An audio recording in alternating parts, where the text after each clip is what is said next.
তাফসীরে তাবারী থেকে বলছে, একদিন হযরত আজরাইল আলাইহিস সালাতু ওয়াস সালাম আল্লাহ রাব্বুল আলামিনকে প্রশ্ন করলো, আল্লাহ, আমি এই জামানার পয়গম্বর হযরত ইদ্রিস আলাইহিস সালাতু ওয়াস সালামের সাথে বন্ধুত্ব করতে চাই। আল্লাহ রাব্বুল আলামিন অনুমতি দিলেন। হযরত ইদ্রিস আলাইহিস সালাতু ওয়াস সালামের জামানায় সিস্টেম ছিল 12 মাস রোজা রাখার।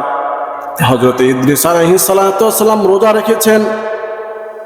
আর ইদ্রিস আলাইহিস সালাতু ওয়াস সালাম রোজা অবস্থায় যে খাবার খাইতেন, ইফতার করতেন, এগুলো দুনিয়ায় কোথায় রান্না বান্না হতো না, স্বয়ং আল্লাহ রাব্বুল আলামিনের নির্দেশে জিবরাইল আলাইহিস সালাতু ওয়াস সালাম হযরতে ইদ্রিস আলাইহিস সালাতু ওয়াস সালামের সামনে দিয়ে যাইত। জোরে জোরে বলেন না সুবহানাল্লাহ। মাগরিবের ঠিক আগ মুহূর্তে ইফতার নিয়ে বসে আছে হযরত ইদ্রিস। এই সময় আজরাইল আলাইহিস সালাতু ওয়াস সালাম মানুষের স্রোত নিয়ে ইদ্রিস পয়গম্বরের সামনে গিয়ে বলতেছে, ভাই রে, আমি আজকে আপনার সাথে মেহমানদারি করতে চাই। ইদ্রিস পয়গম্বর বললেন, ঠিক আছে, বসো, খাওয়া দাওয়া শুরু করো। খাইতে বলতেছে, কিন্তু খাইতেছে না। আবারও বললো যে খাও, সে খাইতেছে না, অনেক রিকোয়েস্ট করতেছে, কিন্তু খান না। ফেরেশতাদের কোনো খাওয়া দাওয়া, ঘুম থাকা পড়া কোনো কিছু নাই। ফেরেশতাদের খাওয়া দাওয়া কি কোনো কিছু নাই। এইভাবে রাত শেষ হয়ে গেল। পরের দিন সকালবেলায় হযরত আজরাইল আলাইহিস সালাতু ওয়াস সালাম মানুষের স্রোত নিয়ে এবং ইদ্রিস পয়গম্বর রাস্তা দিয়ে বের হয়েছে। দুইজন হাঁটতেছে। কিছুদিন যাওয়ার পর এবার আজরাইল বলতেছে, বাইরে ওই যে বাগানে সুন্দর সুন্দর ফলমূল দেখা যায়, কিছু ফলমূল নিয়ে আসো, আমরা খাই। এবার ইদ্রিস পয়গম্বর বলতেছে, আমি তোমাকে কালকে মাগরিবের আগে ইফতারের সময় তোমাকে জান্নাতের ফলমূল খাওয়ার জন্য অনেক রিকোয়েস্ট করলাম। তারপরে দেখতেছে একটি দুম্বার একটি পাল। বলতেছে, ভাই একটি দুম্বা নিয়ে আসো, আমরা একটি দুম্বা জবাই করে রাতের বেলায় সুন্দর করে আমরা ভুনা করে খাবো। বলতেছে, নাউজুবিল্লাহ, তুমি লোক সুবিধাজনক না। কালকে আমি তোমাকে ইফতারের আগে তোমাকে জান্নাতের খাবার খাওয়ার জন্য তোমাকে রিকোয়েস্ট করলাম, কিন্তু তুমি খাইলে না। এখন তুমি অন্যের দুম্বা, অন্যের বাগানের ফলমূল তুমি অনুমতি ছাড়া খাইতে চাচ্ছ। আসলে তুমি সুবিধাজনক না, তোমার সাথে বন্ধুত্ব করবো না, এখান থেকে তোমার সাথে বন্ধুত্ব শেষ। এবার আজরাইল আলাইহিস সালাতু ওয়াস সালাম সে বলতেছে, ভাইরা, আমার সাথে বন্ধুত্ব শেষ করার আগে আমার পরিচয়টা তুমি জেনে নাও। আমি আল্লাহ রাব্বুল আলামিনের কাছে অনুমতি নিয়ে তোমার কাছে এসেছি। আমি পৃথিবীর অন্য কোনো মানুষ নয়, আমি হলাম স্বয়ং মালাকুল মাউত আজরাইল ফেরেশতা। জোরে জোরে বলেন না সুবহানাল্লাহ। আমি আজরাইল ফেরেশতা। এই কথাগুলি আল্লাহ রাব্বুল আলামিন পবিত্র কুরআনুল কারীমের মধ্যে সুন্দর করে বলেছেন। আল্লাহ সুবহানাহু ওয়া তাআলা বলতেছেন, ওয়াযকুর ফিল কিতাবি ইদরিস ইন্নাহু কানা সিদ্দীকান নাবিয়্যা ওয়া রাফা'নাহু মাকানান আলিয়্যা।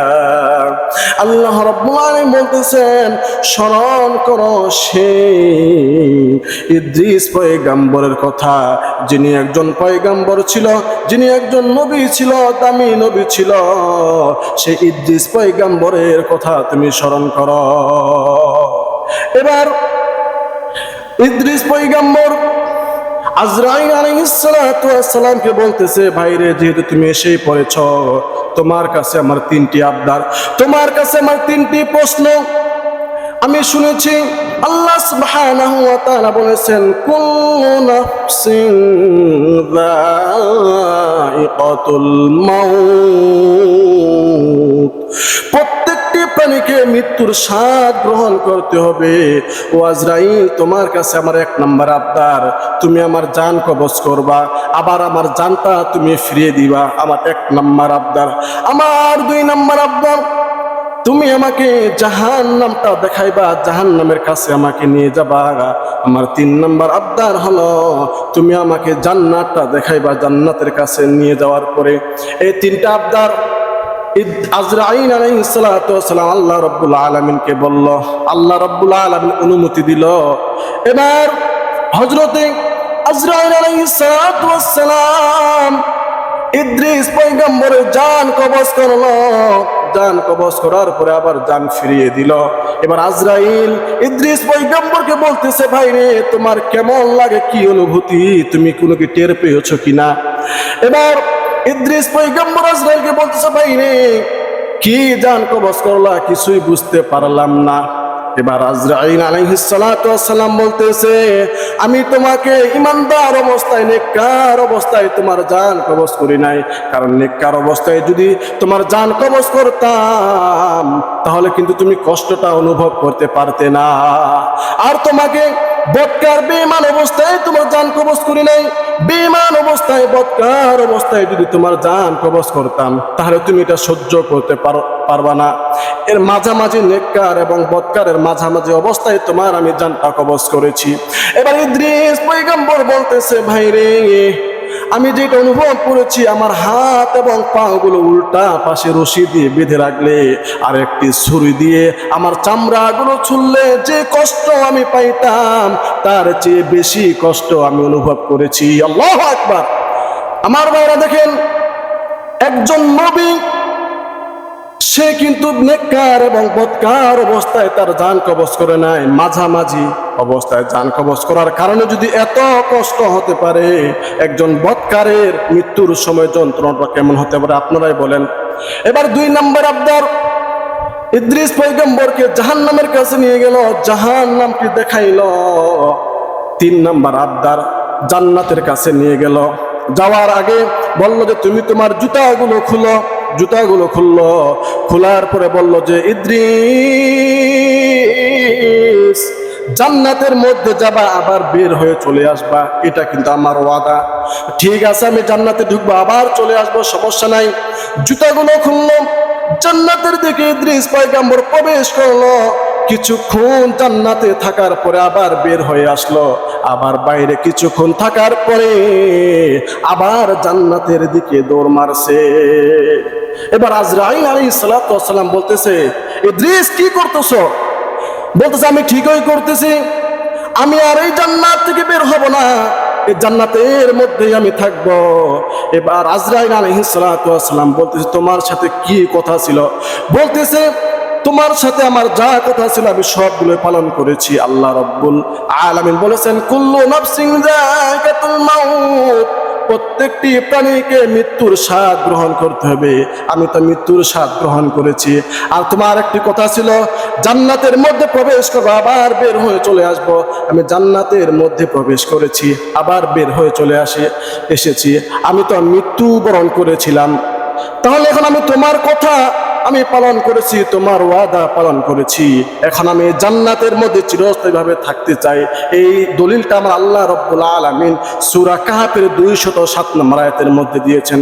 আল্লাহ সুবহানাহু ওয়া তাআলা বলেছেন, ইন্নাল্লাযীনা আমানু ওয়া আমিলুস সালিহাতি কানাত লাহুম জান্নাতুল ফিরদাউসি নুজুলা খালিদিনা ফিহা আবাদা। আমার আল্লাহ রাব্বুল আলামিন বলেছেন, যে ব্যক্তিকে আল্লাহ রাব্বুল আলামিন জান্নাতের মধ্যে একবার প্রবেশ করাবেন, ওই ব্যক্তিকে আর জান্নাত থেকে বের করবেন না। অতএব আমি জান্নাতে এখন ঢুকেছি, প্রবেশ করেছি। আমার আল্লাহর ওয়াদা অনুযায়ী, আল্লাহর কথা অনুযায়ী জান্নাত থেকে আল্লাহ আর বের করবেন না। এখন তোমার কথা যদি আমি রক্ষা করতে যাই, জান্নাত থেকে যদি আমি বের হয়ে আসি, তাহলে আমার আল্লাহর কথা এখন বরখেলাপ হয়ে যাবে। এখন তুমি নিজেই আমার আল্লাহ রাব্বুল আলামিনের কাছে গিয়ে বলো, আল্লাহ তার কথা, তার ওয়াদা কি ভঙ্গ করবে নাকি? আল্লাহু আকবার। আল্লাহ রাব্বুল আলামিনের কাছে আজরাইল আলাইহিস সালাতু ওয়াস সালাম চলে গেল। আল্লাহ, তোমার এই পয়গম্বর জান্নাতে প্রবেশ করেছে, আবার বের হয়ে আসে, আবার জান্নাতে ঢুকছে, এখন কি করব? এবার আল্লাহ রাব্বুল আলামিন হযরত আজরাইল আলাইহিস সালাতু ওয়াস সালামকে বলতেছে, আজরাইল, আমার ইদ্রিস জন্মের আগে তার ভাগ্যের মধ্যে, তার তাকদীরের মধ্যে আমি আল্লাহ রাব্বুল আলামিন সে জান্নাতের মধ্যে যে এইভাবে স্থায়ীভাবে প্রবেশ করবে, চলে যাবে, তার জন্মের আগে তার ভাগ্যের, তার তাকদীরের মধ্যে আমি এটা লিখে রেখেছিলাম। জোরে জোরে বলেন না সুবহানাল্লাহ। স্থায়ীভাবে জান্নাতে চলে গেল। আমার ভাই, আমার বন্ধুরা, এজন্যই আল্লাহ রাব্বুল আলামিন চমৎকার করে বলেছেন ওয়া রাফা'নাহু মাকানান আলিয়া, আমি স্পেশাল একটি সম্মান ইদ্রিস পয়গম্বরকে দিয়েছি। মুফাসসিররা ব্যাখ্যা করেছেন, এই আয়াতের দুইটি ব্যাখ্যা করেছেন। এক নম্বর ব্যাখ্যা হলো আল্লাহ রাব্বুল আলামিন তাকে ডাইরেক্ট জান্নাত দিয়েছেন।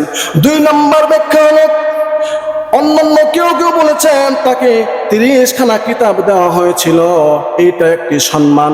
আল্লাহ রাব্বুল আলামিন এই ইদ্রিস পয়গম্বরকে এই সম্মান দিয়েছিলেন।